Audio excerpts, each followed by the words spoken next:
Monica Taylor didn't like this feeling. She sat behind the wheel of her old sedan, gripping the steering wheel tightly as she looked through the windshield at the rows of identical houses lining the street. Each one had perfectly manicured lawns, evenly spaced trees, and windows that were always open just the right amount to let in the sunlight. But to Monica, all of this felt like a tiny cage, a trap that had been set long before she and her son, Jaden, arrived, a cage to keep them contained in a life they didn't want. "This is our new home, Jaden," Monica said, trying to force a smile. But it was the same fake smile she had used for years. She couldn't shake the sense of unease gnawing at her, the feeling that they were about to start over. Again. They had moved from city to city, changed homes, changed schools. But maybe this time would be the last. She hoped so. Jaden sat quietly beside her, staring out the window. The familiar sights of suburban streets and quiet, empty roads felt alien to him, like stepping into a world where he didn't belong. He was used to moving around, but no matter how many times they did it, each new beginning felt more suffocating than the last. His mother said it was a fresh start, but Jaden knew better. He had heard that line before, too many times to count. He knew that no matter how many new places they moved to, the past would always follow them. His mother tried to convince him that this time would be different, but Jaden knew the truth. This was just another stop on their endless run. "They're just curious," Monica said, following Jaden's gaze as she noticed a few neighbors standing by their windows, watching them unload the car. "It's fine. This is what we need."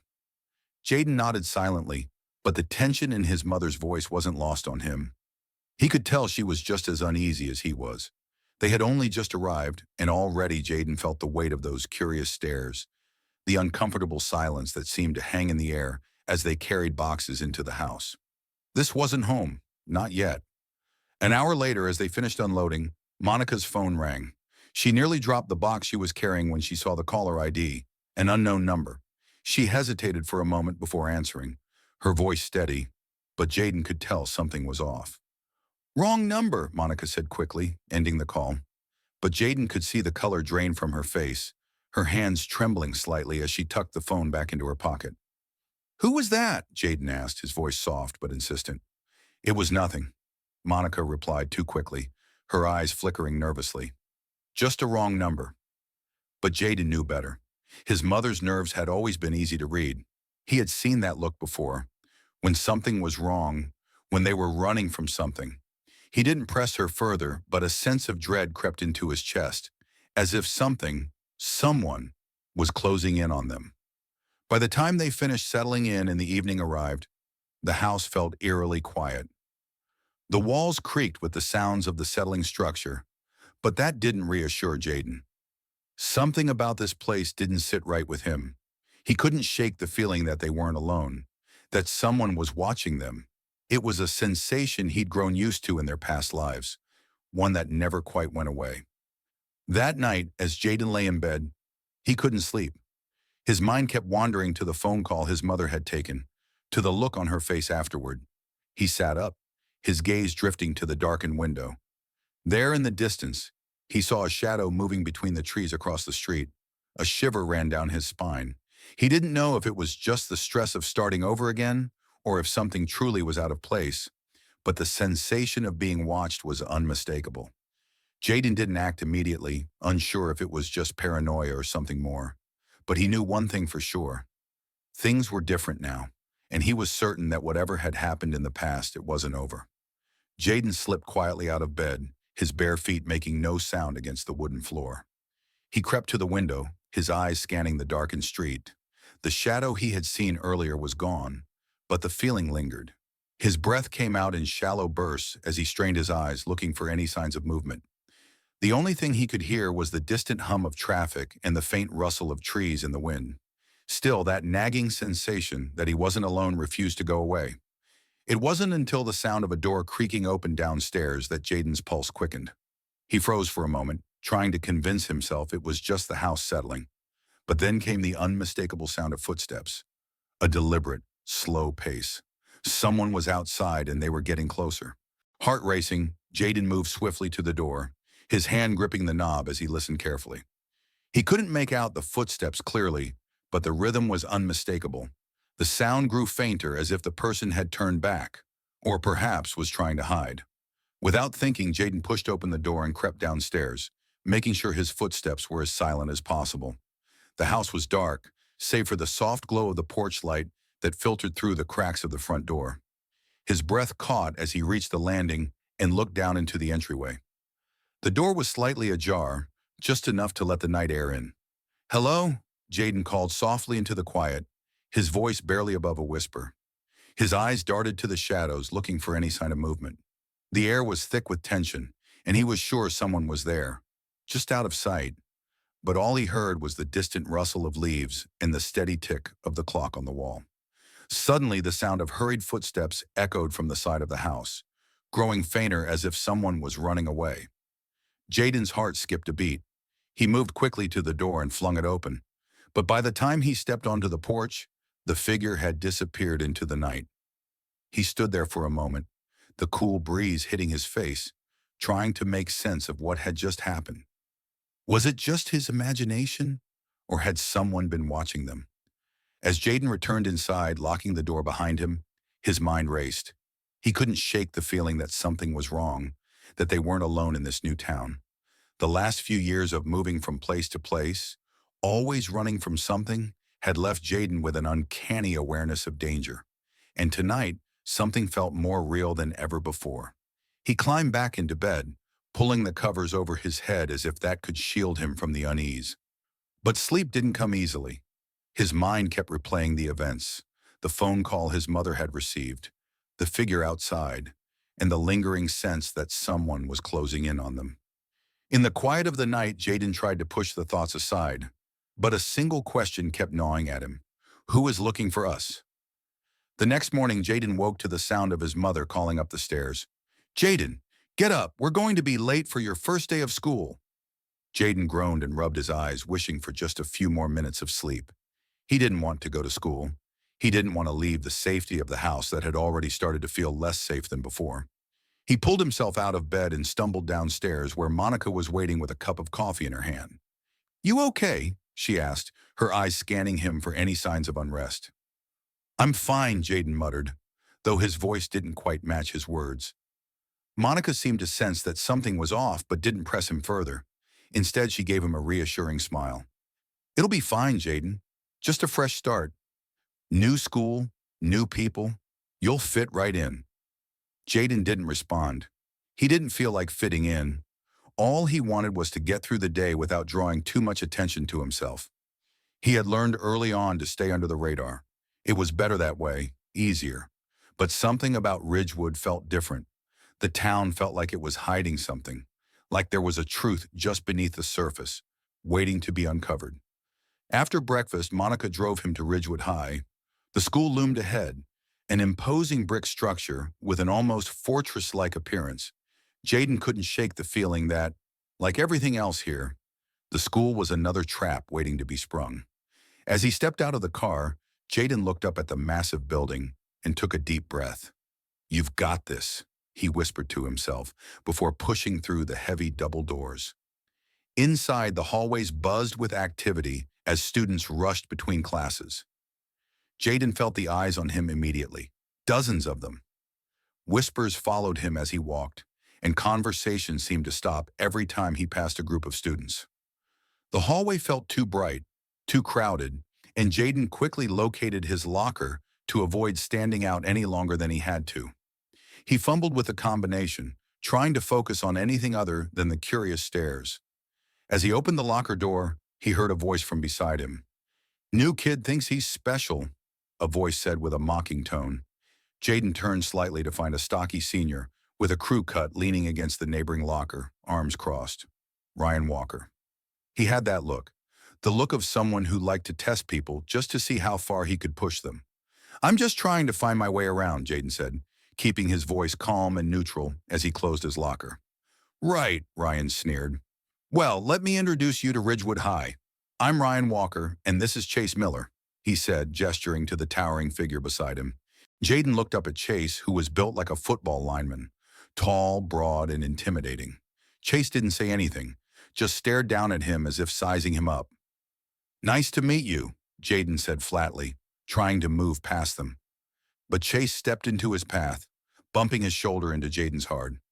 "Watch where you're going," Chase growled. Jaden didn't flinch. He took a step back, refusing to be provoked. "My bad," he said, his voice calm, though he could feel the heat rising in his neck. Ryan chuckled, clearly enjoying the moment. "First day, and already causing problems. You're one of those kids, huh?" he said, looking Jaden up and down like he was some sort of charity case. Jaden had dealt with guys like this before, bullies who thrived on intimidation. He didn't want to engage, didn't want to escalate things further. He just wanted to get to class. "I've got somewhere to be," Jaden said, sidestepping them both. "This isn't over," Ryan called after him as he walked away, but Jaden didn't turn back. As he made his way to his first class, Jaden couldn't shake the feeling that today was only the beginning.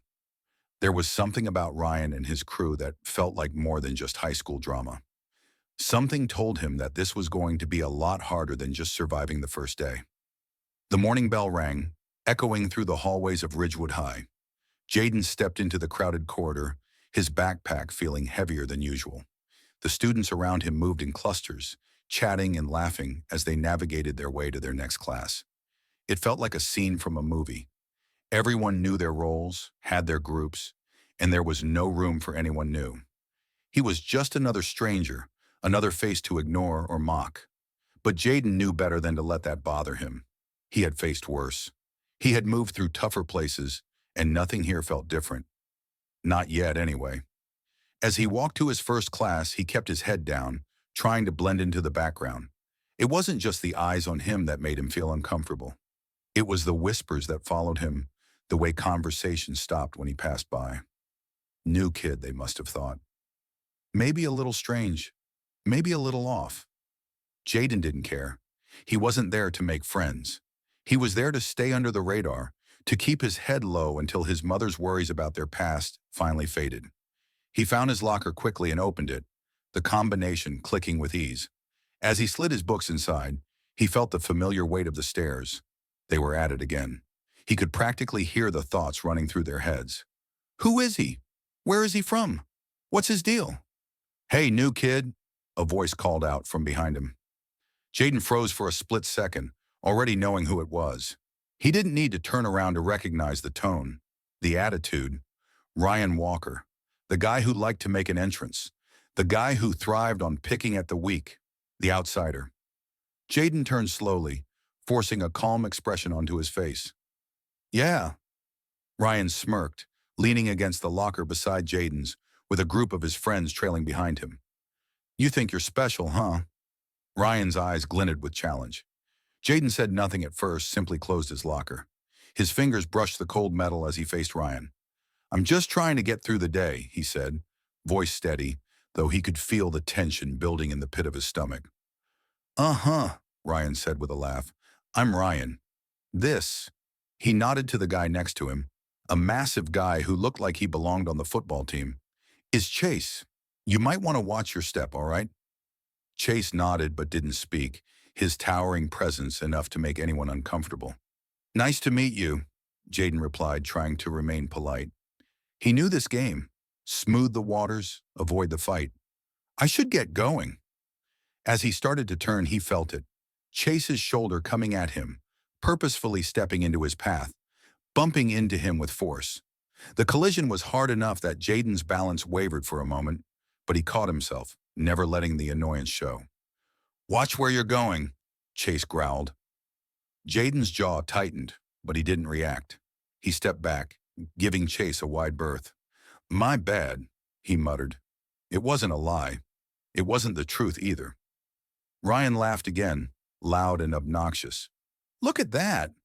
New kid's already making waves." He eyed Jaden's thrift store shoes with a mockingly appraising glance. "And what's with the backpack? Did you bring that from your old school?" Jaden gritted his teeth, but his face remained impassive. He had been in this position before, in worse schools with worse crowds. The trick was always the same. Don't give them what they want. Don't let them see you sweat. "I don't have time for this," Jaden said, sidestepping both Ryan and Chase, keeping his movements deliberate and unhurried. "See you around," Ryan's voice called out behind him as he walked away. But Jaden didn't stop. "This isn't over, new kid," Ryan shouted. Jaden didn't turn around. He wasn't interested in making things worse than they had to be. His mind raced with questions. Why was Ryan so obsessed with him? Was it just because he was the new guy? Or was there something more? By the time he found his first class, the weight of the morning had already begun to settle in. The classroom felt like a small, confined space. And even though there were empty seats, Jaden couldn't help but feel like the eyes of the entire class were on him. It wasn't the same as the hallway. This was different. There were a few students who were clearly paying him more attention than he would have liked, whispering to each other when they thought he wasn't looking. He found a seat near the back, keeping to himself. As the bell rang, the teacher, Miss Simmons, began the lesson, her voice a soft hum in the background. Jaden tried to focus on the lesson, tried to shut out the distractions, but the whispers still lingered, a constant buzz in the back of his mind. Then, during a short break, he overheard a conversation that caught his attention. "Did you hear about the new kid?" One student whispered to another. "He's from somewhere up north, right? Like some tough neighborhood or something." The other student replied in a hushed voice, "Yeah, that's what I heard. Some people think he's just a quiet kid. But have you seen him move? It's like he's got some skills." Skills. The word caught Jaden off guard. His stomach clenched, but he kept his face neutral. No one here knew the truth about him. No one knew what he was capable of, and he planned to keep it that way. The class resumed, but Jaden's thoughts began to drift again. He had tried so hard to keep a low profile, but it seemed like his reputation was already starting to precede him. And from the way Ryan had looked at him, like he was sizing him up, Jaden was starting to wonder just how much attention he had really attracted. The rest of the morning passed in a blur for Jaden. He moved from class to class, trying to keep his head down, but it felt like the walls were closing in. Every time he entered a room, there was that sense of being watched, the eyes following his every movement. He tried to tune it out, focusing on the lessons, but it wasn't easy. The whispers seemed to grow louder with each passing hour. By the time the lunch bell rang, he was exhausted, his mind racing with thoughts of how to get through the rest of the day without drawing more attention. Jaden headed to the cafeteria, hoping to find a quiet spot where he could eat and avoid the chaos. The room was packed, students clustering in tight groups, laughing and talking like they had known each other for years. Jaden scanned the room, looking for an empty seat. Most of the tables were filled, but there was one at the back that seemed to have a little more space. He made his way over, trying to be as unobtrusive as possible. As he sat down, he couldn't help but notice the girl sitting at the table. She had auburn hair and was deeply engrossed in a book, her glasses perched on the edge of her nose. When she looked up and saw him sit down, she didn't immediately say anything. Her eyes met his for a moment, but it wasn't judgmental, just curious. "Is it okay if I sit here?" Jaden asked, his voice careful. The girl studied him for a second before nodding. "Free country," she said, her tone neutral but not unfriendly. "I'm Jaden," he added, offering a half-smile. "Emily," she replied, looking back down at her book. Jaden set his tray down and started eating, grateful for the quiet. Emily didn't seem interested in making conversation, and for once, Jaden was fine with that. He didn't need to talk. He just wanted a few minutes to breathe. But that peace didn't last long. Across the cafeteria, Ryan and his crew had entered, immediately scanning the room like predators on the hunt. When Ryan's eyes landed on Jaden, a smirk spread across his face. He nudged Chase, and they both started making their way toward the back of the room. Jaden had hoped they would leave him alone, but it seemed that wasn't in the cards. Ryan slid into the seat across from Jaden, his smirk never leaving his face. "Making friends already, huh?" he said, his voice loud enough for the nearby students to hear. Jaden didn't respond, keeping his gaze level as he continued eating. He could feel the eyes on him again, the way the whole cafeteria seemed to go quiet as Ryan's voice echoed through the room. It was always like this. Someone had to be the center of attention, and today it seemed like it was going to be him. Emily, however, wasn't fazed. She rolled her eyes and shot back. "What's the matter, Ryan? You afraid the new kid's taking your spotlight?" Ryan's jaw tightened at her words, but he didn't back down. Instead, he leaned forward, his tone darkening. "Careful, Emily. You don't want to be hanging out with the wrong crowd." I'm not the one who's looking for trouble, Emily replied coolly. She glanced at Jaden, then back at Ryan. You might want to take your own advice. Jaden could see the shift in Ryan's expression, his irritation flaring as he looked from Emily to Jaden. You picked the wrong table, new kid, Ryan muttered, his voice low. Jaden didn't flinch. He wasn't interested in getting into it with Ryan. Not here, not now. He simply shrugged, his voice calm. The table seems fine to me. Ryan's eyes narrowed, and Jaden could see the tension building in his posture.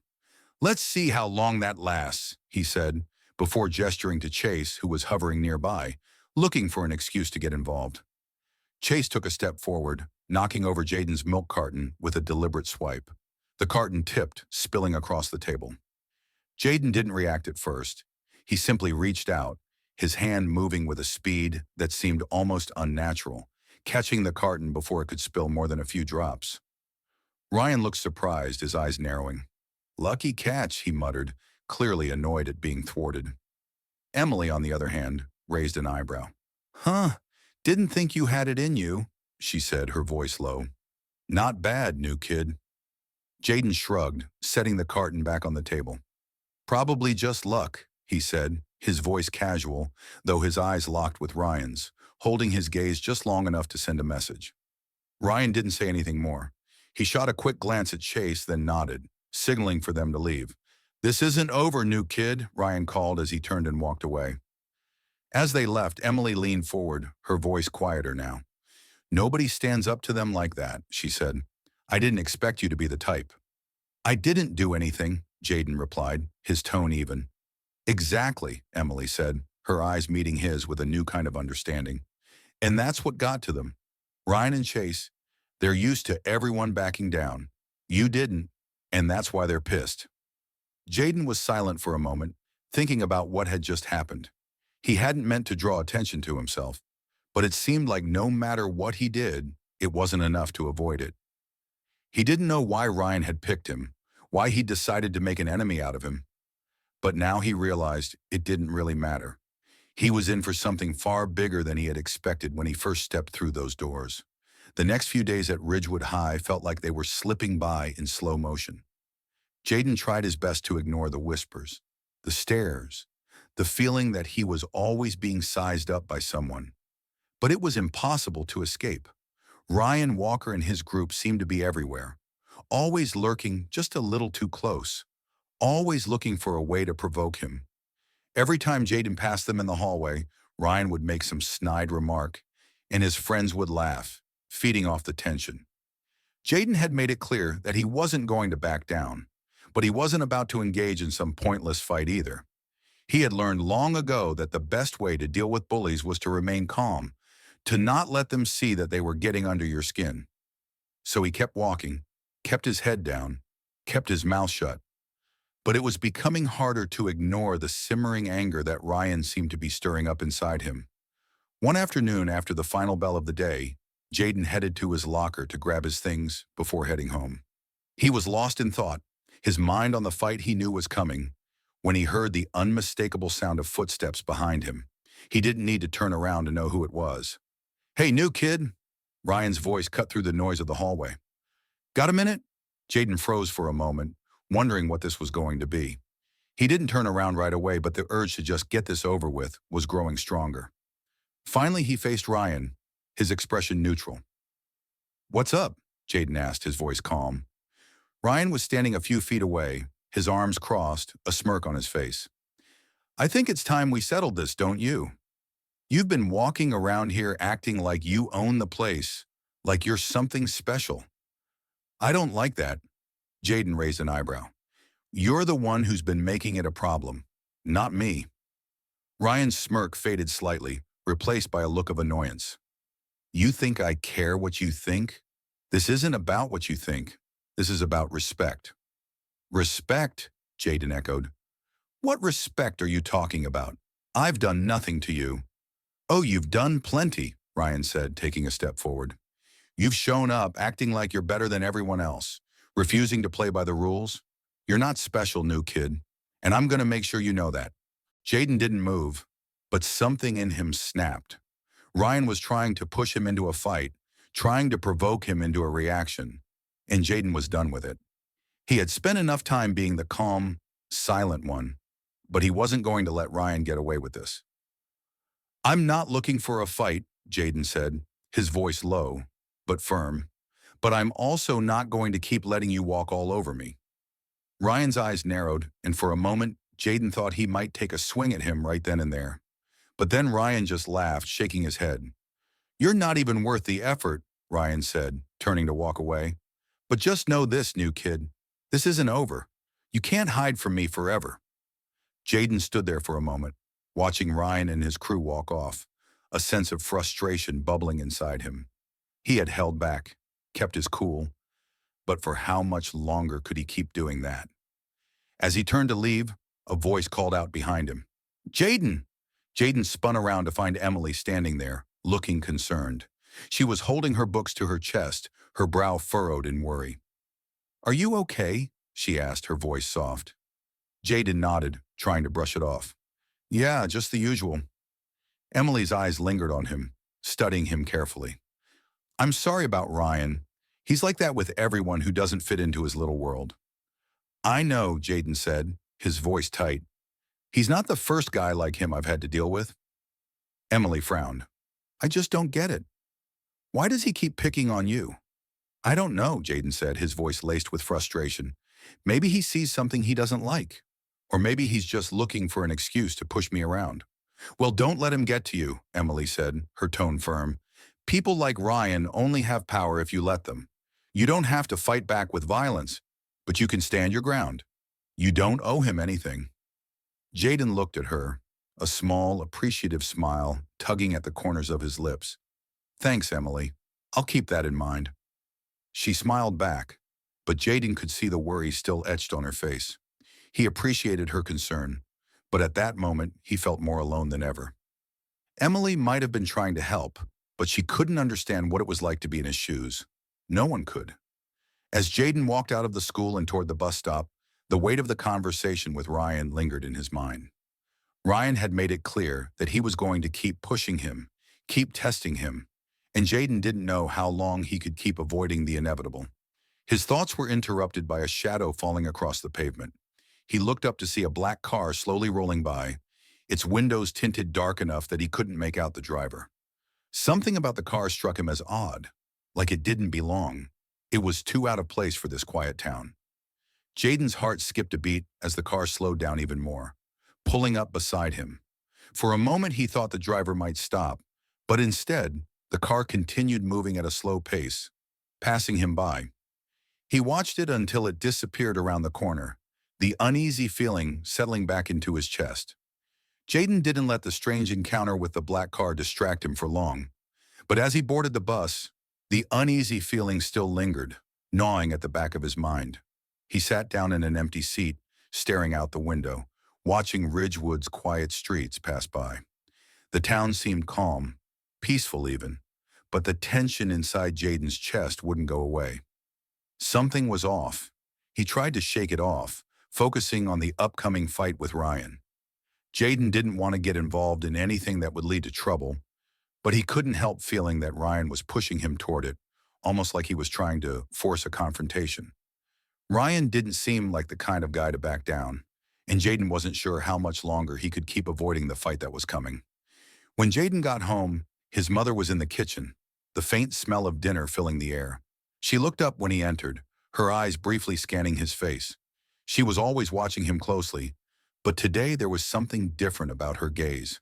Jaden couldn't tell if it was worry or something else, but he felt the weight of her gaze like it was pressing down on him. "How was school?" Monica asked, trying to sound casual, but Jaden could hear the concern in her voice. "It was fine," Jaden said, keeping his tone neutral as he walked past her to drop his bag on the couch. He didn't want to get into it, not yet. He had enough on his mind without adding to it. "Is everything okay?" Monica pressed, her voice softer now. Jaden paused, turning to face her. He didn't want to lie, but he didn't want to make her worry more either. "Yeah, I'm fine," he said, his voice more tired than he intended. Monica studied him for a moment, as if trying to read between the lines of his words. Finally, she nodded. "If you need to talk, you know where to find me." I know, Jaden replied, giving her a small smile. Thanks, Mom. He went up to his room, the familiar weight of the day settling in. He dropped onto his bed, staring at the ceiling. His mind kept going back to Ryan and the way he had threatened him, like this was some game he had to win. But Jaden wasn't playing. He wasn't here to entertain anyone. He just wanted to get through this without causing too much trouble. But that wasn't how Ryan worked. As the hours ticked by, Jaden thought about what Emily had said earlier. You don't owe him anything. She was right, of course. But how long could he keep his distance from Ryan and his crew before they just kept pushing and pushing? At some point, it was bound to explode. The next day, Jaden arrived at school early, hoping to avoid the usual crowd. He was determined to get through the day without escalating things, but it seemed like the universe had other plans. As soon as he stepped into the hallway, he felt the familiar gaze of dozens of students watching him, whispering behind their hands. Word had spread quickly about his standoff with Ryan, and now it seemed like everyone wanted to know what would happen next. Jaden made his way to his locker, trying to ignore the tension in the air, but it wasn't easy. Just as he was about to turn the combination, he heard footsteps approaching, heavy and deliberate. He knew exactly who it was before he even turned around. Ryan stood a few feet behind him, flanked by his usual crew. You think you can just walk around here like nothing's going to happen? Ryan asked, his voice low and challenging. He wasn't yelling, but the anger in his tone was clear. Jaden didn't respond immediately, his fingers still on the lock. He could feel the eyes on him again, the weight of everyone waiting to see what he would do. This was it, the moment where everything would either settle down or explode. Look, Ryan, Jaden started, turning to face him. I don't want any trouble. You keep pushing me, and I'm going to have to push back. But that's not what I'm here for.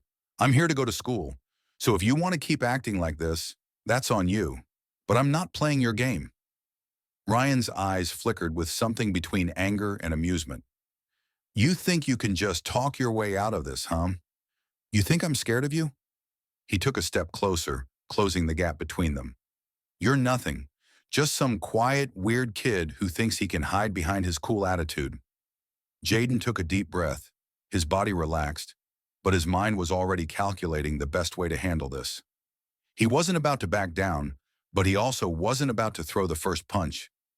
He needed to find a way to get out of this mess without making things worse. Ryan, Jaden said again, his voice even and calm. I don't want to fight. I don't need to prove anything to you. But if you want to keep trying to make me a target, I won't stop you. Ryan looked like he was about to say something, but before he could, Chase stepped forward. The tall, imposing figure loomed over Jaden, his eyes dark and unreadable. You really think you can just walk away from this? Chase growled, cracking his knuckles in a display of strength. Jaden's mind raced, calculating the distance between him and the two of them, assessing the best way to avoid confrontation. He had been in situations like this before, and he wasn't about to let himself get cornered. I don't want to fight you, Jaden repeated, his eyes narrowing as he met Ryan's glare. But if you make me, I will. For a brief moment, it seemed like neither Ryan nor Chase knew how to respond. They hadn't expected Jaden to stand his ground so firmly. The tension in the air was palpable, thick enough that it felt like the entire hallway was holding its breath. The following days at Ridgewood High felt like a constant storm cloud hanging over Jaden. It was no longer just Ryan Walker and his crew. It seemed like everyone had heard about the incident in the hallway, and now it was all anyone wanted to talk about. His reputation, though not exactly earned in the way he would have liked, had spread like wildfire. He had become the new kid who didn't back down, the one who had stared down Ryan Walker without flinching. Despite his attempts to keep a low profile, Jaden found it harder and harder to stay invisible. In the halls, students whispered as he passed, some of them curious, some of them excited, and some even fearful. It was like he had become a walking, talking spectacle, and he hated it. Jaden had always preferred the shadows, blending in, keeping to himself. But now it felt like the spotlight was on him, whether he liked it or not. On the third day after the encounter with Ryan, Jaden sat in the cafeteria at lunch picking at his food. He was still processing what had happened, how everything had changed so quickly. One moment, he was just the quiet new kid, and the next, he was on Ryan's radar. Jaden looked up from his tray and scanned the cafeteria, trying to avoid the gazes of the students who had clearly been watching him ever since the hallway incident. At the far end of the room, he spotted Emily sitting at a table with a couple of other students. She gave him a small wave, and he nodded back, wondering if she still thought this would blow over as she had before. He didn't think it would. Just as he stood to grab his drink, he heard a voice behind him. "Hey, new kid, we need to talk." Jaden stiffened at the sound of Ryan's voice.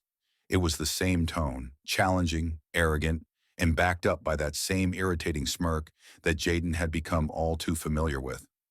Ryan was standing there with Chase, and a few of their friends had gathered behind them, lingering like vultures waiting to swoop in. Jaden took a deep breath and turned around to face him. He wasn't going to give Ryan the satisfaction of seeing him flinch. Not now, not ever. "I don't know what you think this is, but you're making a mistake," Ryan continued, his voice low enough that only Jaden could hear. He was close now, too close. "You've been playing this little game where you don't fight back, but I'm done playing nice. You think you're better than us? You think you can just walk around here without consequences?" Jaden's jaw tightened. This wasn't just about a fight anymore. Ryan was trying to break him down mentally to show the rest of the school that he could push Jaden around and have him back off. But Jaden wasn't about to let that happen. "I'm not looking for a fight, Ryan," Jaden said, his voice calm but firm. He knew it was futile to try and reason with someone like Ryan, but he wasn't going to give him what he wanted.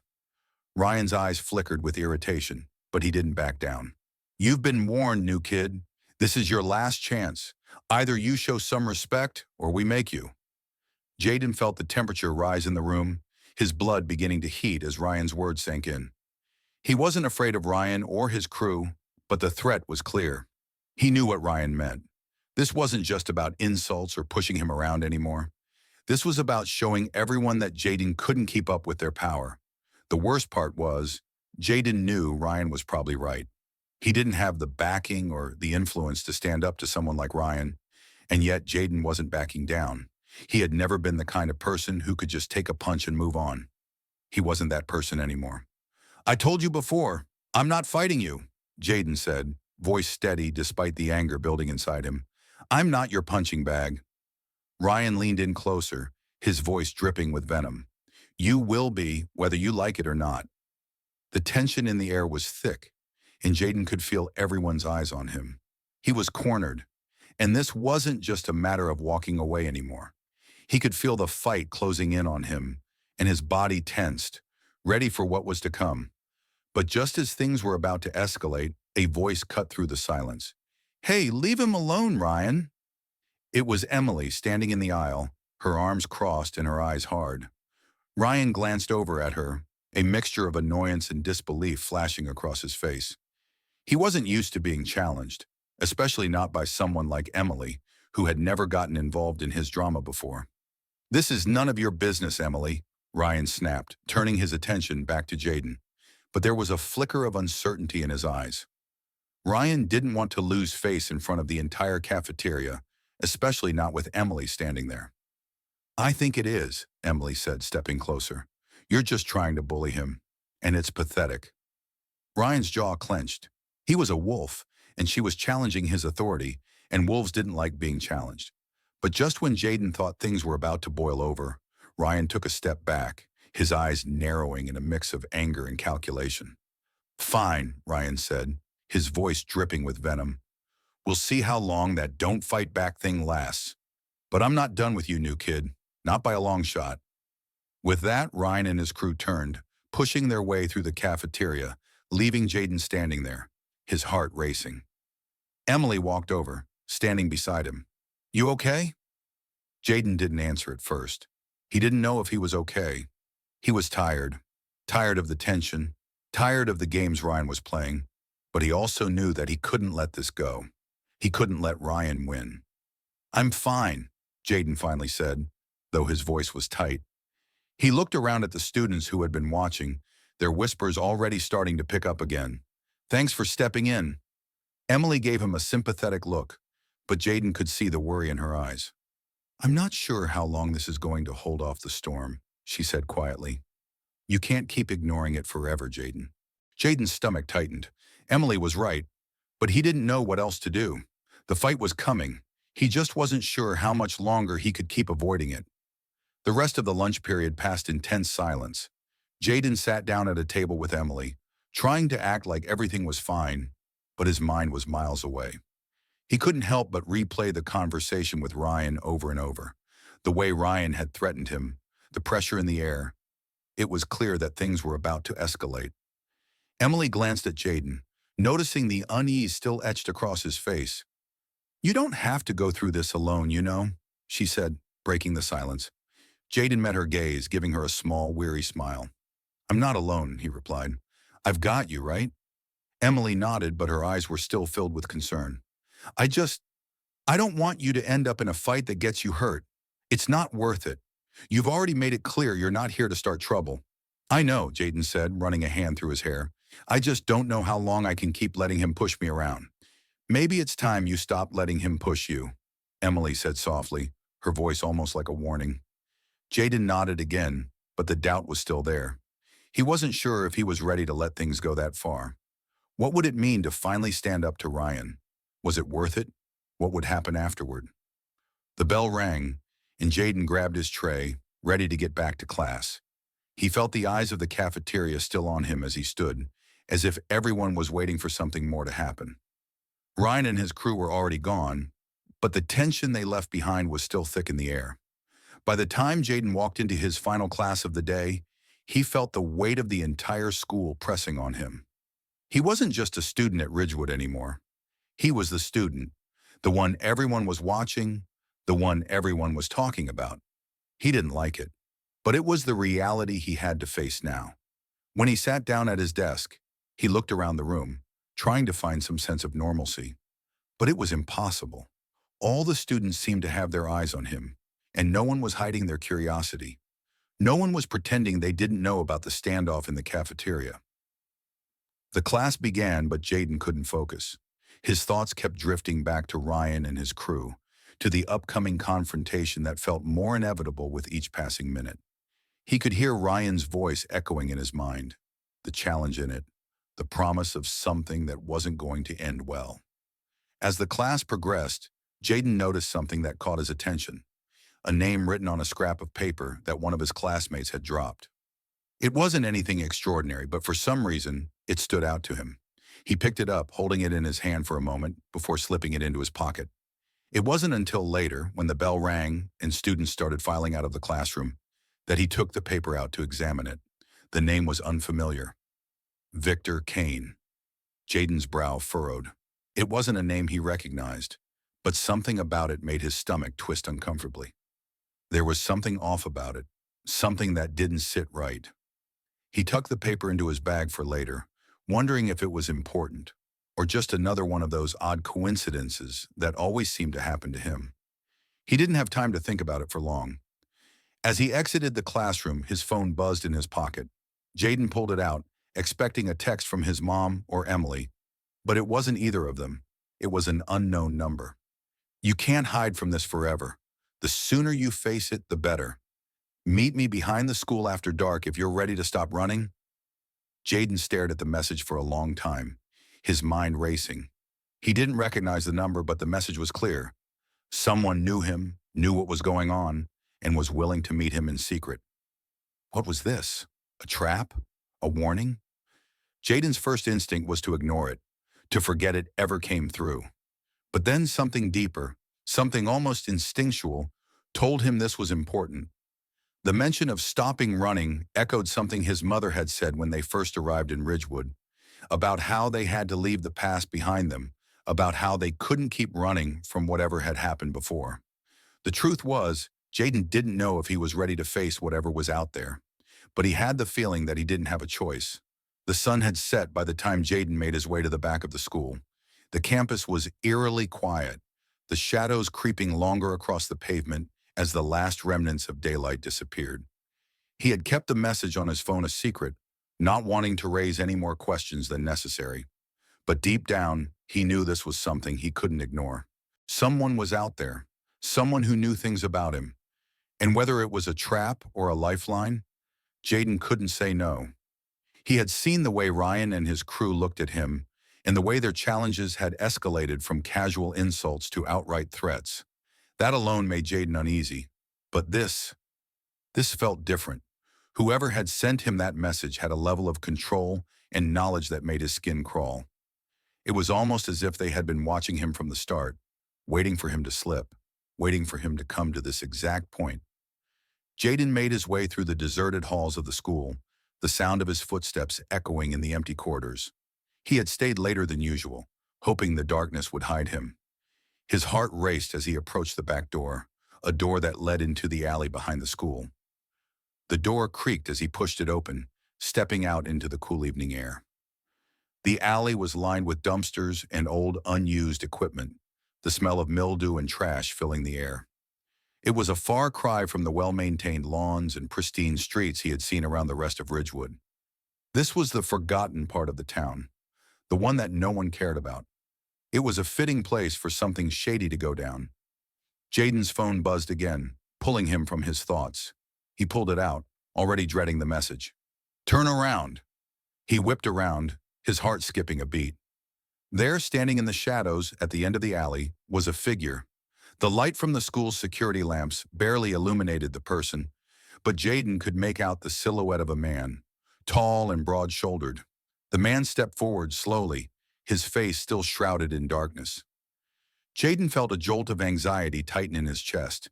He instinctively took a step back, but the man raised his hand, signaling for Jaden to stop. "Relax, kid," the man said, his voice low and gravelly. "I'm not here to hurt you. I'm here to offer you something." Jaden didn't move. He was trying to keep his composure, but his mind was racing. Who was this? What did he want with him? He had expected something more sinister, maybe someone trying to force him into a corner, but instead, the man seemed oddly calm, too calm. "What do you want from me?" Jaden finally managed to ask, his voice steady despite the rising panic inside him. The man chuckled, a low, knowing sound. "It's not about what I want from you, kid. It's about what you want from yourself." Jaden's brow furrowed in confusion. This wasn't making sense. "You're a fighter, aren't you?" the man continued, taking another step forward. "Or at least you've got the instincts of one. That's why you're here." Jaden swallowed hard, the weight of the words sinking in. He wasn't sure what to say. Part of him wanted to run, to get away from this strange situation, but another part, his gut maybe, told him to stay and listen. The man seemed to read his hesitation and took a deep breath, as if preparing for something bigger. "Your father was a fighter too, the best I ever trained. I knew him before the world got to him, before he got involved with people who didn't have his best interests at heart." The words hit Jaden like a punch to the gut. He took a step back, his mind racing with questions. How did this man know his father? What did he mean by before he got involved? His father's death had been shrouded in mystery, but hearing someone speak so casually about it made Jaden feel as though the truth was a lot closer than he had imagined. "Who are you?" Jaden demanded, his voice sharp with a mix of fear and confusion. The man sighed, his posture shifting as he stepped fully into the light. "I'm someone who can help you, if you're willing to help yourself. My name's Mike Kelly." Jaden's heart skipped a beat at the mention of the name. Mike Kelly. The name his mother had spoken in hushed tones. The one that had come up in his research about underground fighting. His father's old trainer, the one who had trained him before everything fell apart. "Mike Kelly," Jaden echoed, the name heavy on his tongue. "What's this about? What do you want from me?" Mike Kelly didn't answer right away. Instead, he stepped closer, his face illuminated by the dim light. "I want to offer you a chance," he said quietly. "A chance to stop running. A chance to embrace what you really are. You've got the skill, kid. I've seen it." Jaden's heart raced as the implications of Kelly's words settled in. Was this some kind of test?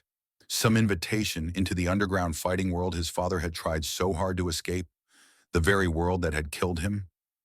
"You're not asking me to fight in those rings, are you?" Jaden asked, his voice barely above a whisper. Mike Kelly's gaze softened, but there was a hint of something else in his eyes. "I'm offering you a choice, Jaden. You don't have to fight. But if you want to stop running, if you want to find out who you really are, Then you need to come with me. Jaden stared at him for a long moment, the words heavy in the air between them. He felt as though the ground beneath him had shifted, as though the path he had been on, so carefully crafted, had just splintered into something unknown. This was it. This was the moment where everything could change. Jaden stood frozen, trying to make sense of everything Mike Kelly had just said. The name alone carried weight. His mother had mentioned it only once, and even then, only in fragments, in fear. Kelly wasn't just some stranger. He was tied to the part of Jaden's past that no one ever talked about, the part that had chased them from city to city, the part that had killed his father. You knew my dad, Jaden said, his voice hoarse. Kelly nodded. I trained him. I believed in him. He was more than just a fighter. He was something rare. And so are you. Jaden looked away, unsure how to respond. He didn't know whether to be angry or grateful, suspicious or relieved. My mom said he tried to get out. He did, Kelly replied. That's why he's dead. The words hit like a slap. Jaden clenched his fists, the weight of years of silence and half-truths crashing into him. So why are you here now? Why tell me this? Kelly's voice softened. Because the same people who came after your father, they haven't gone away. And from what I've seen at that school, they've already noticed you. Jaden swallowed hard. He thought of the black car, the messages, the eyes he always felt on him. Ryan, he muttered. And his dad? Kelly gave a grim nod. Walker's father is part of the same network your dad tried to expose. Ryan's not just some spoiled bully. He's being groomed to follow in his father's footsteps. And they're watching you because they know who you are. Jaden felt the ground tilt again. He thought the school drama had just been about pride, about intimidation. But this was something deeper, more dangerous. So what do I do? He asked, the tension thick in his chest. Kelly stepped forward and handed him a folded piece of paper. There's a gym on Brighton Street. Looks like a rundown auto parts warehouse from the outside. You go there after school, after dark. Use the side entrance, not the front. What's there? Jaden asked, his voice guarded. A place where fighters train off the radar, Kelly said. Some of them are in too deep. Others are like you, just trying to understand what they're caught in the middle of. You think I should fight? Jaden asked, not hiding the bitterness in his tone. You think stepping into that world again is going to fix anything? No, Kelly replied. I think you need to understand it. You can't fight what you don't know. You want to survive this? You need to know what your father knew. You need to see it with your own eyes. Jaden looked down at the paper. A gym, a secret, a decision. This doesn't mean I'm joining anything, Jaden said carefully. Kelly gave a small smile. It just means you're not running anymore. Then just as silently as he came, Kelly turned and disappeared into the shadows, leaving Jaden alone in the alley, staring down at the address that could either give him answers or pull him into a world darker than he'd ever known. Back at home, Jaden was quiet during dinner. Monica watched him carefully, sensing something had changed. He was tense, more withdrawn than usual. She didn't press. She had learned long ago that if she pushed too hard, he'd retreat even further. But later that night, as Jaden lay on his bed, staring at the ceiling, he finally pulled the folded paper from his pocket. The address stared back at him in black ink. He reached under his bed and retrieved the envelope he'd kept hidden since that first day, the photo of his father standing bloodied in a ring, victorious but haunted. He turned it over again, rereading the scrawled handwriting and the address that matched the one Mike Kelly had just given him. It couldn't be a coincidence. He held both papers in his hand, his thoughts racing. If Kelly was right, if Ryan's father really was part of something bigger, something his dad tried to escape, then everything Jaden thought he knew about his life, about his family, had been built on lies. And if that was true, then he couldn't stay on the sidelines anymore. Jaden made his decision before dawn. He packed his gear in silence, careful not to wake his mom, and slipped out the door just after sunset the next day. He was going to Brighton Street. Whatever waited for him there, answers, danger, or both, he wasn't turning back. Jaden stood in front of the rundown building on Brighton Street, an old rusted sign reading Kelly's Auto Parts, barely hanging from its hinges. If he didn't already know what this place was, he'd have thought it was abandoned. The street around him was eerily quiet, the wind cutting through the alley and the flickering street lamp above, casting long, twitching shadows across the cracked pavement. He clutched the folded paper in his jacket pocket, the one with the address Mike Kelly had given him, and looked around once more before stepping toward the side door, just as instructed. The rusted metal creaked sharply as he pushed it open, revealing a narrow, dim hallway. The air was thick with the scent of sweat, rubber, and dried blood. The kind of smell you don't forget. Somewhere deeper inside, the steady thud of fists hitting a heavy bag echoed off the concrete walls. Jaden moved carefully down the hallway, each step slower than the last. He passed through an open steel doorway and entered a vast, industrial-looking training space. The lighting was harsh and uneven, bare bulbs swinging from old wires. A boxing ring sat dead center, surrounded by worn-out mats, cracked mirrors, and scuffed punching bags hanging from chains. A few men were already training, silent, focused, and powerful. Their movements were sharp, economical. Their bodies bore the evidence of a life spent in combat. Scarred knuckles, stiff gaits, old bruises that never quite faded.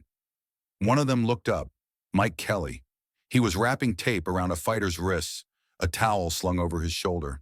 When he spotted Jaden, a crooked smile crept across his face. "Told him you'd come," Kelly said gruffly. "Come on in. No need to be shy." Jaden stepped into the gym, conscious of the weight of every eye on him. "This is where my dad trained?" he asked. Kelly nodded. "Where it all started. Carter stood right there, years before things went sideways. You've got more of him in you than you realize." Jaden's eyes fell on the ring, the same one maybe from the photo he kept hidden. He could almost see the ghost of his father standing there, gloves on, sweat dripping down his temples. This place was heavy with memory. "So what now?" Jaden asked. "Now? You train, you learn," Kelly said. His tone shifted, low and serious. "You figure out that strength isn't just about hitting hard, it's about knowing when to hit. And you start understanding that guys like Victor Kane don't play fair." The name froze Jaden in place. "You know him?" Jaden asked sharply. "I know him very well," Kelly said darkly. "And if he's got eyes on you, this ain't just personal anymore. You're part of something bigger now." Jaden had felt it too. In the stairs, the silence, the strange black car. Something deeper was lurking beneath Ridgewood's quiet surface. "Where do I start?" he asked. Kelly motioned toward a worn punching bag near the corner. "Start by remembering what your body already knows, the stuff your dad taught you without even realizing it." Jaden walked over, adjusted the tape on his hands, and took a deep breath. Then he struck. It wasn't perfect, but it was real. The impact shook his shoulder, the weight of the movement traveling through his entire body like a lightning bolt. He stepped again, finding rhythm, letting muscle memory take over. In that moment, Jaden wasn't a scared kid dodging trouble. He was a fighter, and for the first time in a long time, he wasn't afraid of who he really was. As the hours passed, Jaden lost himself in the rhythm.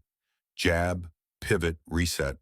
The sound of gloves hitting the bag echoed through the gym like a metronome keeping time with his breath. His arms ached, sweat dripped into his eyes, but he didn't stop. Not when Kelly called out corrections from across the room. Not when the other fighters paused their own drills to watch. He wasn't doing this for them. He was doing it for himself, for the questions that never got answered, for the father he barely remembered, for the truth he was finally chasing. After what felt like an hour, Kelly approached, holding a towel and a bottle of water. "Not bad," he said, tossing the towel at Jaden.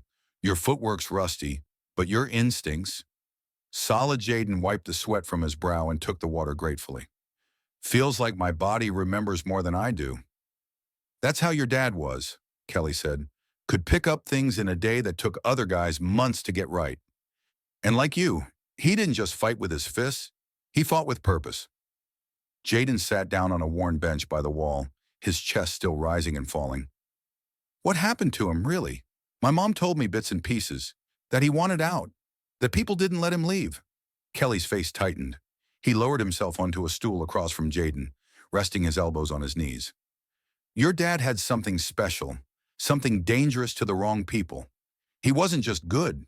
He was too good, fought clean, would have gone pro, legit, if he hadn't gotten caught up in the underground." With Victor Kane, Jaden said. Kelly nodded slowly. Yeah, Kane was the puppet master. Still is in a lot of ways. Your father figured out he was fixing fights, exploiting kids, turning them into weapons for profit. Carter planned to go public. He had files, videos, names, payoffs, enough to bury Kane and his whole operation. But he never made it, Jaden finished quietly. No, Kelly said, looking away. The night before he was set to meet with a reporter, his car spun out. They said it was an accident, but anyone with a brain knew better. The weight of it settled like a stone in Jaden's chest. It had always felt wrong, the way people danced around the truth. But hearing it laid out, so blunt, so final, left him both furious and focused. Do you know where those files are? Jaden asked. If I did, Kane would have buried me a long time ago, Kelly said. But I do know this. If your dad left anything behind, it's connected to that photograph you showed me. That address was more than a place to train. It was the last place he felt safe. Jaden stood, renewed purpose sparking behind his eyes. Then I'll find it. I'll finish what he started. Kelly gave him a look that was both proud and cautious. Be careful, kid. Kane doesn't play by rules, and neither do the people protecting him, people like Ryan's father. At the mention of Ryan, Jaden's jaw tightened. I always knew something was off about him, the way he walks around like he owns everything, like he's waiting for the world to hand him something. He is, Kelly said. Ryan isn't just some rich punk. He's being trained, funded even.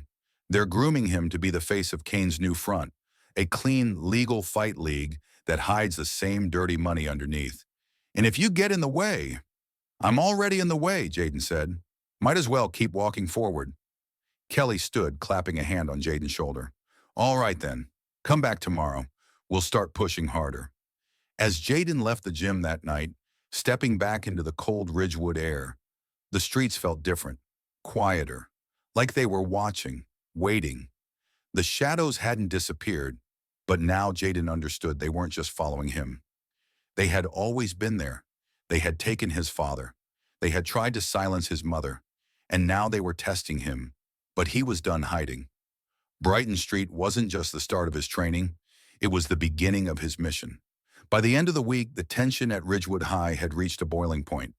Word had spread fast. Jaden wasn't just another transfer student anymore. He was the kid who stood toe-to-toe with Ryan Walker and walked away untouched. That kind of thing didn't just disappear. It lingered, it fermented, and it made enemies. Jaden had been doing his best to keep his head down. He stuck close to Emily during lunch, kept his answers short in class, and avoided eye contact in the hallways. But it didn't matter. Every step he took was like a trigger. Every whisper felt like a loaded gun aimed right at his back. On Friday morning, the whispers turned into rumors, and the rumors turned into something worse. Accusations. It started in trig class. Mr. Langford handed back graded tests with his usual clipped tone, but when he reached Jaden's desk, he paused. I need to see you after class, he said quietly, sliding the paper face down onto Jaden's desk. Jaden frowned, confused. He hadn't cheated. He'd studied. He'd done the work. When the bell rang, Jaden stayed behind. Mr. Langford didn't waste time. There's a problem with your test, he said. Your answers, down to the errors, match another student's exactly. What? Jaden blinked, genuinely shocked. I don't even sit near anyone. That's not the point, Mr. Langford said. The point is that it looks suspicious, and Principal Donahue has already been notified. Jaden felt his stomach drop. You think I cheated? I think it's out of my hands, Mr. Langford replied. By lunchtime, the story had spread across the school. Jaden Taylor, the mysterious new kid, was a cheater, a liar, a fraud. Just like that, the narrative had shifted, and Jaden could already see the result on people's faces: smirks, judgment, avoidance. When he found Emily in the cafeteria, she already knew. It's Ryan, she said without even waiting for him to speak. He planted it. Jaden sat down heavily, his appetite gone. How? Probably convinced Melissa to give up her answers. She's part of his crew now, remember? Everyone's terrified of him or trying to impress him. Jaden exhaled sharply, rubbing his forehead. It's not enough for him to scare people. He has to humiliate them too. Emily leaned in. This isn't about humiliation. It's about control. He's trying to isolate you. If people think you're a cheater, you're done here. Jaden looked across the cafeteria and saw Ryan at the far table, laughing with Chase, his eyes locked on Jaden like a predator watching wounded prey. And Jaden finally understood. This wasn't random. It was a campaign, a chess game, and he'd just lost a major piece. But he wasn't out of moves. That afternoon, Jaden was called into the principal's office. The room felt colder than usual, the blinds half drawn to block out the fading afternoon light. Principal Donahue sat behind her desk, a tight smile on her face that didn't quite reach her eyes. Next to her was a district representative, an unfamiliar woman with a clipboard and an expression that suggested she had already made up her mind. Mr. Taylor, Donahue began, gesturing for him to sit. We've reviewed your test and compared it with Melissa Warner's. The similarities are statistically improbable. I didn't cheat, Jaden said firmly. I didn't even talk to her. That may be, the representative cut in, but our district has a zero-tolerance policy for academic dishonesty. Regardless of intent, the integrity of the testing process has been compromised. Jaden stared at them both. You think I planned this? I just transferred here. I don't even know her. The principal folded her hands. You've been suspended for 1 week, effective immediately. Jaden stood slowly, jaw tight. He knew the truth didn't matter here. Not when Ryan's father was on the school board. Not when the system was built to protect kids like Ryan. As he left the office, he caught sight of Monica in the hallway, talking to another staff member. She turned at the sound of the door and rushed toward him. What happened? She asked, grabbing his arm. They're suspending me, Jaden said, his voice low. Said I cheated. Monica's eyes darkened. Absolutely not. We're not letting this slide. But Jaden shook his head. It's not going to change anything. This place, they protect their own. Monica's lips pressed into a line. You're not alone in this, Jaden. We fight it the right way. He wanted to believe her, but as he looked down the hallway and saw Ryan leaning casually against a locker, smirking, he realized that the right way wasn't going to work here. Not anymore. That night back at home, Monica sat across from him at the kitchen table, quiet, tense. Finally, she broke the silence. There's something I need to tell you about your father. Jaden looked up, heart starting to pound. He'd waited years to hear the rest of the story. I lied to you, Monica said. He didn't die in a car accident. He was murdered, set up by people he trusted, people he tried to expose. Jaden sat back in the stunned silence. Who? Victor Kane, and people like him. Your father got too close to something big, something dangerous. He wanted out, but they wouldn't let him leave, so they made sure he disappeared. The room spun slightly, the walls closing in. Everything, his father's death, the moves, the paranoia, made sense now. They've found us again, Monica said, her voice shaking. Those phone calls, the shadows, they know you're here. Jaden's breath caught in his chest. Promise me, Monica whispered, reaching across the table. You won't go down the same path. You won't fight. But Jaden didn't respond right away. His father had run. His mother had hidden. But Jaden? He was starting to think running wasn't the answer anymore. Jaden should have known something was off the moment he stepped out of the corner store that evening. The air had that strange stillness to it.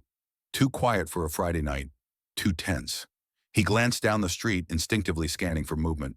His bag of snacks rustled in his hand, but it wasn't loud enough to cover the sound of footsteps. Not one pair, multiple.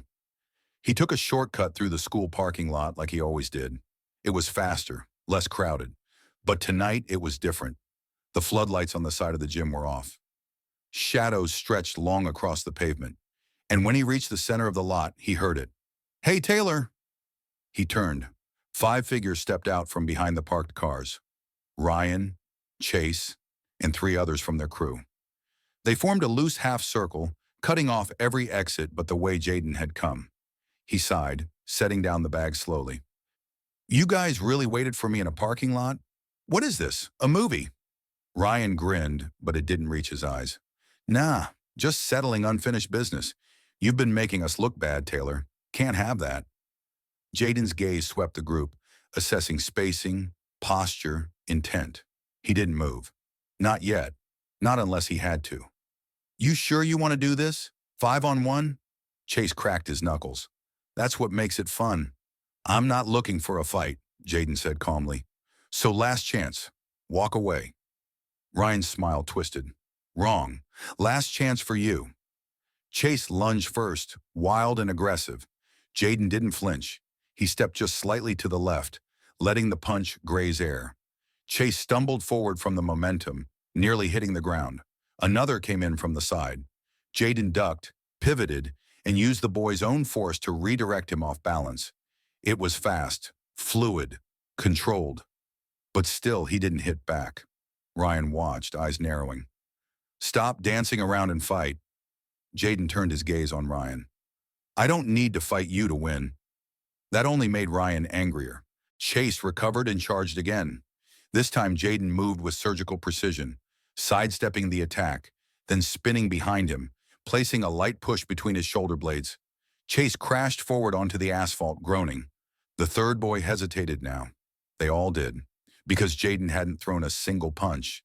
But 3 of them were already out of the fight. That's when headlights lit up the lot. A car horn blared. The group froze like animals caught mid-hunt. A black SUV came screeching to a halt near the gym entrance. The driver's door flung open. Coach Harris stepped out. What the hell's going on here? And he barked. Ryan backed up fast, his tough guy act evaporating. Just talking, Coach. Yeah, Harris snapped, glaring at the others. Didn't look like talking. Jaden stayed silent, breathing steady. Coach Harris's eyes flicked to Jaden and narrowed. Get in the car, he said. Without hesitation, Jaden did. The SUV's door slammed shut behind Jaden as Coach Harris peeled out of the parking lot. Silence settled between them for a moment, the hum of the engine the only sound. Jaden stared straight ahead, jaw clenched, hands still slightly shaking, not from fear, but from the restraint it took not to fight back. Harris finally broke the silence. You moved like a pro back there. I didn't hit anyone, Jaden said quietly. That's not what I said, Harris replied. I said you moved like someone who's been trained. Years of it. Jaden didn't respond. He wasn't ready to give that piece of himself away. Not yet. Not even to someone who had just bailed him out. Coach Harris's eyes remained on the road, but his voice dropped an octave. You know, I used to fight.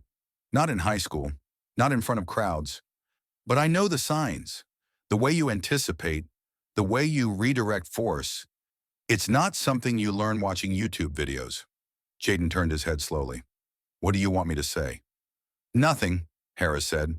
I'm just telling you what I see and warning you. Warning me? This town isn't as clean as it looks, Jaden, Harris muttered. People in power, they keep it that way, and they don't like surprises, especially the kind that move like you do. Jaden's heart skipped. You're talking about Ryan's dad.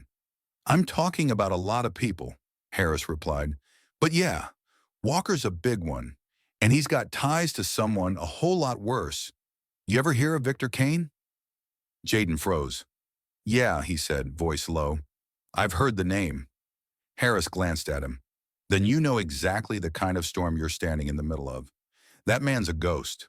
Runs fights that don't make the news, builds careers, destroys them, and he's been sniffing around Ridgewood again.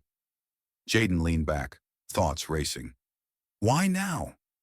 Because you're here, Harris said bluntly. Because Walker knows who your father was.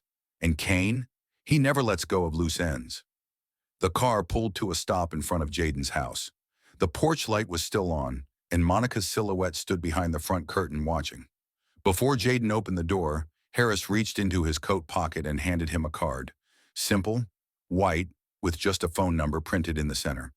If you ever need help, real help, you call this, Harris said. No questions, no judgment. Jaden took the card, tucking it into his jacket without a word. One more thing, Harris added. Whatever you think you're about to do next, just make sure you're ready. These people don't play games, and they don't give second chances. Jaden nodded slowly and stepped out of the car. As the SUV pulled away into the night, Jaden stood in the driveway, staring at the card in his hand. His world was shifting fast, lines between right and wrong blurring, old ghosts returning to life. And deep down, he knew one thing for certain. This wasn't the end of the fight. It was only the beginning. The next morning, Ridgewood felt different. Jaden noticed it before he even stepped off the front porch. The birds were chirping, sure, but there was a stillness in the air, a sense that something unseen had shifted. Maybe it was in his head, or maybe it was the weight of everything he now knew. Either way, the quiet no longer felt peaceful. It felt like a warning. Inside the kitchen, Monica sat with her coffee, the morning paper untouched in front of her.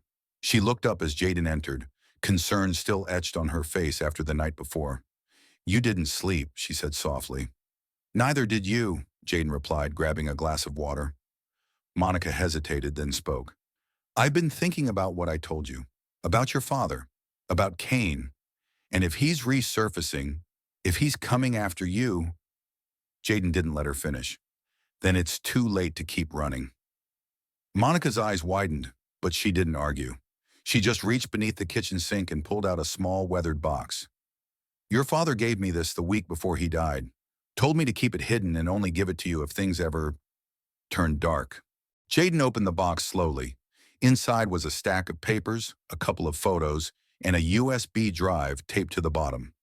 One photo caught his eye, his father, younger and bruised, standing next to a man in a tracksuit. The man's face was mostly turned away, but Jaden could still see the sharp features and the stern jawline. "Who's this?" he asked. Monica squinted. "That's Mike Kelly, your father's real trainer, not just for fights. He taught him how to survive." Jaden felt his heart skip. "I met him." Monica looked stunned. "What?" "He's still alive. He's running a gym off Brighton. He's the one who's been helping me." Monica sank back in her chair, both relieved and shaken. If Mike's still in the game, then that means one thing. This isn't over. Cain's circling again. Jaden didn't respond right away. Instead, he took the USB from the box, turned it over in his hand, and tucked it into his jacket.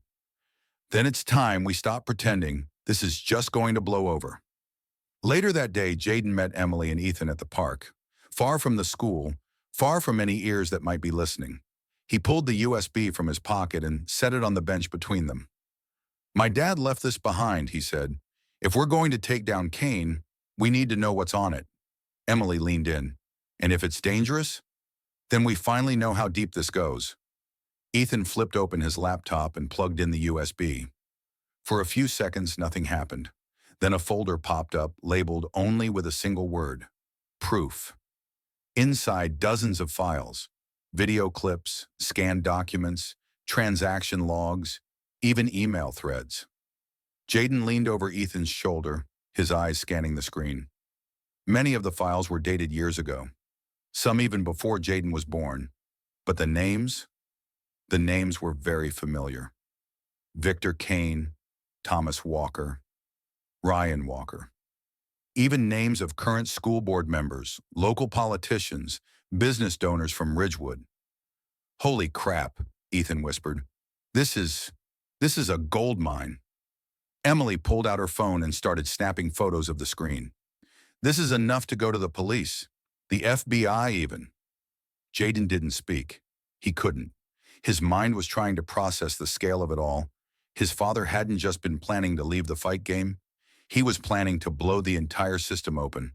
Then Ethan clicked on a video file labeled Final Statement-CT. A loading bar appeared. Then Carter Taylor's face filled the screen.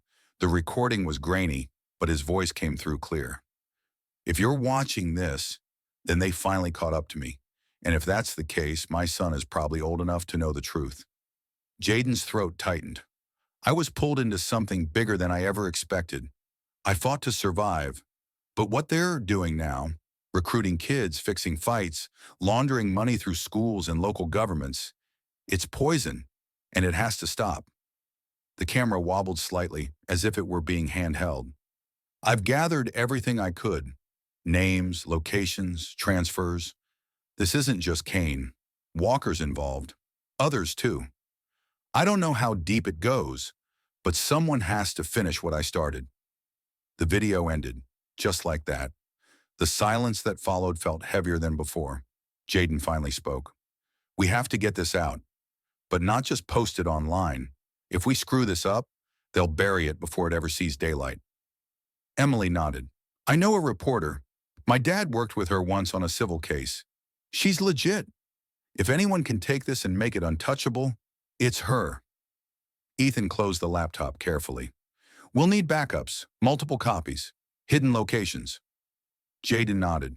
We move fast, before they find out we have it. Just then, Emily's phone buzzed. Her face went pale as she read the message. It's from my brother, she whispered. Jacob. Jaden blinked. I thought he was still at that private school. He left, she said, showing the screen. The message was short. They know. You're all in danger. Trust no one. The color drained from Jaden's face. The timing was too perfect, too coordinated. They weren't just fighting a name anymore. They were being hunted. Jaden looked up, his voice steel. Then it's war. The message from Jacob hit like a punch to the chest. They know. You're all in danger. Trust no one. Emily stared at her phone in disbelief, while Ethan immediately shut the laptop and began packing it up. Jaden's eyes swept the park instinctively. Trees, shadows, parked cars across the street. Nothing looked out of place, but everything suddenly felt wrong. We have to move, Jaden said sharply. Now. Where? Emily asked, standing quickly. If they know we have the files, they could be watching us already. Ethan looked up, panic rising in his voice. You think they tapped Jacob's phone? Or followed him, Jaden replied. Either way, this place isn't safe. They left the park fast, splitting up to avoid attention. Emily and Ethan headed for the public library 2 blocks away, somewhere busy, somewhere with cameras. Jaden walked the long way back to his house, cutting through back alleys and side streets. He kept glancing over his shoulder, heart pounding with every footstep behind him, even if no one was there. When he got home, Monica was already packing a duffel bag by the kitchen table. I got the same feeling you did, she said without explanation. We can't stay here. Jaden dropped his backpack and grabbed his phone. We don't have much time. If Walker or Kane knows what we have, they'll move fast. Monica hesitated. Where will we go? To the gym, Jaden said. Kelly's place. It's the only spot no one's looking at right now. At least not yet. 20 minutes later, they pulled up to the back of the old warehouse on Brighton. Kelly was inside taping a fighter's wrist when they arrived. He took one look at Jaden and Monica and immediately cleared the room. They found you? He asked. Jaden nodded. They're closing in. Kelly locked the door behind them. You got something they want? Everything, Jaden said. Evidence, testimonies, video files. It's all on a drive. And now they know we have it. Kelly was quiet for a moment. Then he crossed the room, opened a small cabinet hidden behind a stack of gym towels, and pulled out an old sat phone and a dusty hard drive. I've kept copies of my own, he said, from back when your dad and I were still working together. Some of it matches what you've got, some of it might fill in the gaps. Monica sank into a folding chair, exhausted. We need to get this to someone outside of Ridgewood, someone with real reach. I've already got someone, Emily's voice came from behind them. She and Ethan stepped into the gym, both breathless. My dad's old contact. She's already agreed to meet, under one condition. Jaden turned toward her. What condition? Emily took a deep breath. She wants proof, public proof, something that makes the story untouchable before it's even printed. Jaden's heart sank. There's only one way to do that, Ethan said quietly. You have to fight. Jaden stared at Ethan. You want me to fight publicly? For who? For them? No, Ethan said, stepping forward. For everyone else. Think about it. Right now, the only people who've seen you fight are Ryan's crew and a handful of students. But if you go toe-to-toe with someone like Ryan again, and win, we control the narrative. Emily nodded. We film it. We leak it. Not just to social media, but to the right people.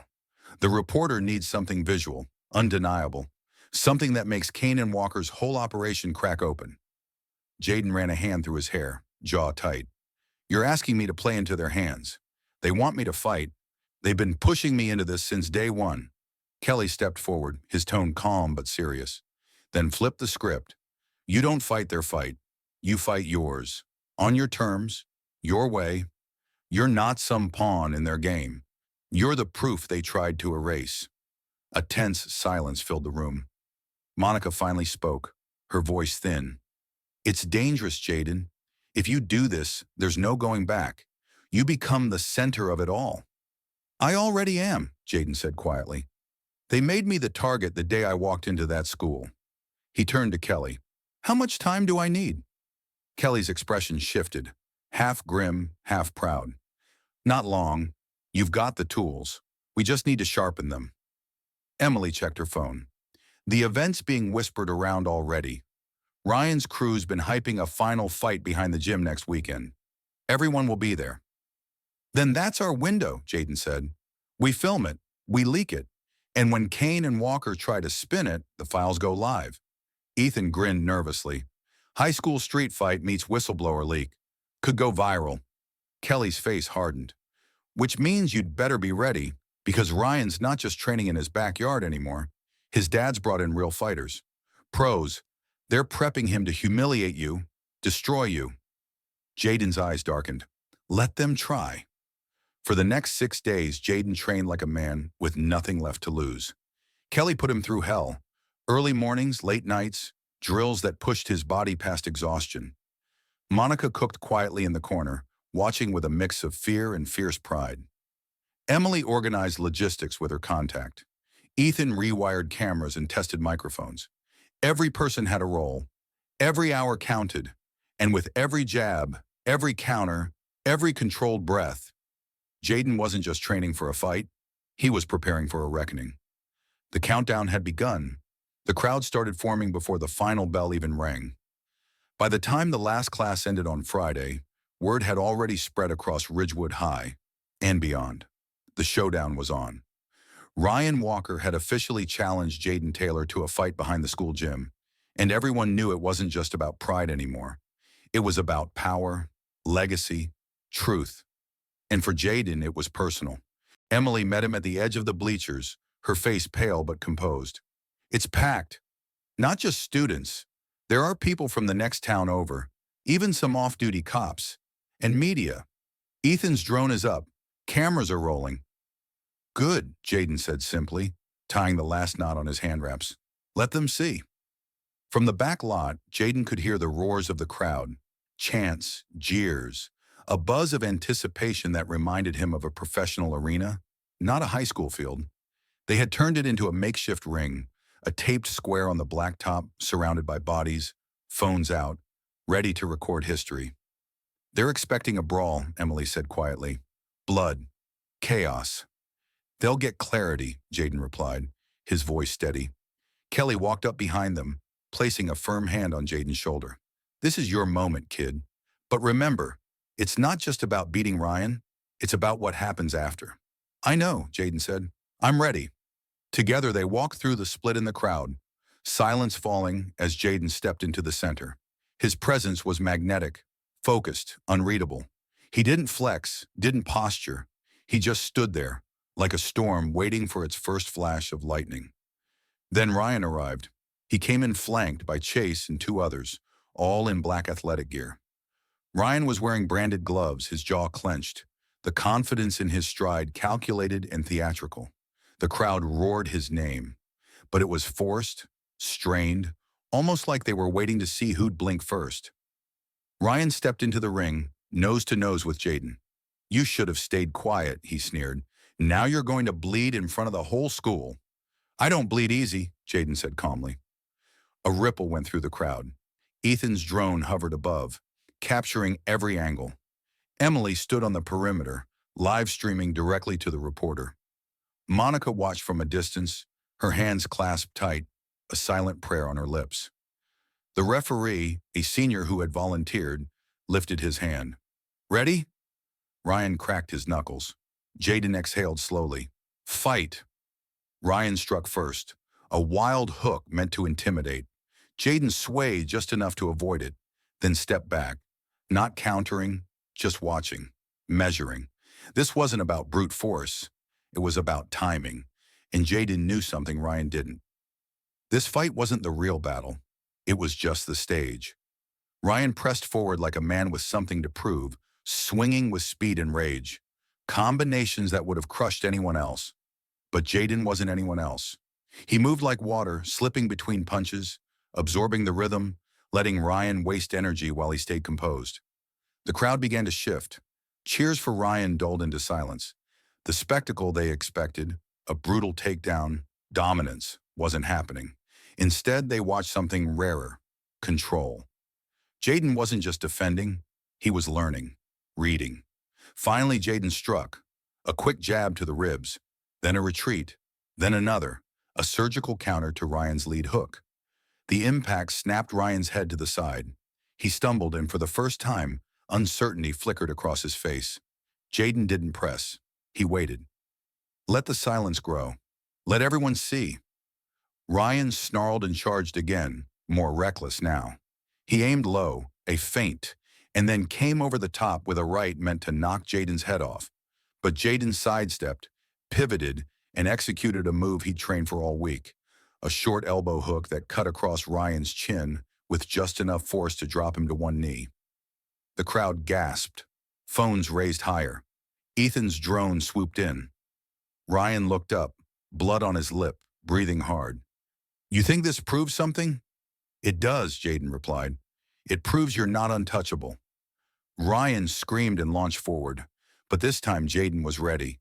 He stepped into the blow, caught the momentum, and flipped Ryan onto his back with a perfectly timed sweep. The crowd erupted.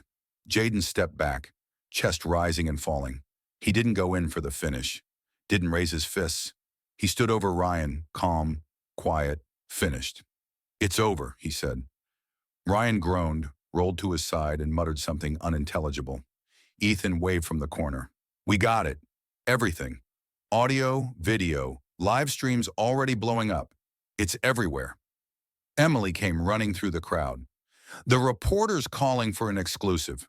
She wants the files tonight. She says after that footage, the country's going to care. Monica broke through the edge of the crowd, breathless and shaken. She didn't say anything, just pulled Jaden into a tight hug. Coach Kelly approached, nodding once, pride in his eyes. You didn't just fight smart, you fought right. As the crowd began to disperse, some still filming, some whispering, some simply stunned, Jaden glanced toward the parking lot. A black SUV had been watching from a distance. As it rolled away slowly, Jaden caught a glimpse of a familiar, sharp-eyed man behind the wheel. Victor Kane wasn't done yet, but neither was Jaden. They had made their move. Now it was time to make his. By midnight, the video had hit 200,000 views. Jaden sat in the back room of Kelly's gym, hands wrapped in ice, bruises coloring his ribs, but his mind was far from the pain. On Ethan's laptop, the fight played on a loop. Jaden's precise counters, Ryan's desperate swings, the final takedown. But it wasn't just the footage that made waves. It was what came after. The live stream had gone viral, and then so did the files. Ethan had released Carter Taylor's USB contents to the journalist Emily had connected with, an award-winning investigative reporter named Claire Bowen. Within hours, the data dump was verified, cross-referenced, and published in a full-length expose titled Bloodsport, the Underground Network Targeting America's Youth. Names were named, faces were shown, and at the top of the list, Victor Kane and Thomas Walker. The story exploded across national media. Suddenly, the small town of Ridgewood was at the center of a federal investigation. Local authorities scrambled to contain the damage, but it was too late. The internet had done its job. The system that had once protected Kane and Walker now worked against them. The public wanted answers. They wanted justice, and they wanted to know more about the boy who had dared to stand in the middle of it all. Your phone's blowing up, Emily said as she entered the room. She tossed it to him gently. Reporters, agents, maybe even a couple talent scouts. You're officially famous. I didn't do it for that, Jaden muttered. I know, she said with a soft smile. But now that everyone's watching, you get to decide what they see next. Monica walked in next, holding a printed copy of the online article. Her eyes were red, but her posture strong. She set it on the table in front of Jaden and sat beside him. They called me, she said quietly. The Justice Department. They're reopening your father's case. They said what you and your friends exposed lines up with evidence that was buried years ago. Jaden felt a strange stillness inside him, like a dam that had held back grief, rage, confusion for years had finally cracked. Dad always said, if you're going to stand up, make it count, he murmured. You did, Monica whispered. You made it count.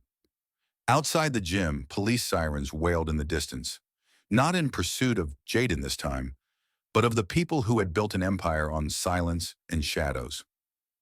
Coach Harris entered last, limping slightly but wearing a grin Jaden had never seen before. They've arrested Kane, he said. Feds moved in on a warehouse in Arizona. And Walker, he tried to flee the country, got caught boarding a private jet in Canada. Jaden let out a slow breath. It was over, or at least this part was. The next morning, Ridgewood High was unrecognizable. TV crews lined the sidewalk. Teachers spoke in hushed tones. Students stared like they were seeing Jaden for the first time. Not the outsider, not the quiet kid, but the one who cracked open an empire and still walked through the front doors with his head high. Jaden didn't say much. He didn't need to. The halls that once whispered about him in doubt now fell silent in awe. Emily walked beside him, her presence as steady and constant as ever. Ethan trailed behind, earbuds in, laptop in his bag, already preparing the next edit of their documentary. By lunchtime, Principal Donahue had publicly reinstated Jaden. His record was cleared, his suspension rescinded, and though she didn't say it aloud, her tone when addressing him was something close to reverence. In a quiet moment by his locker, Jaden found himself face to face with Chase. The bigger boy looked uneasy, eyes darting, unsure of what to say. Hey, Chase muttered. About everything. I was wrong, Jaden nodded. Yeah, you were. Chase swallowed hard. I was scared. Ryan had all the power. We thought, if we stuck close, we'd be safe. Jaden didn't reply immediately. Then finally, you still have a chance to be better. It wasn't forgiveness, but it was something.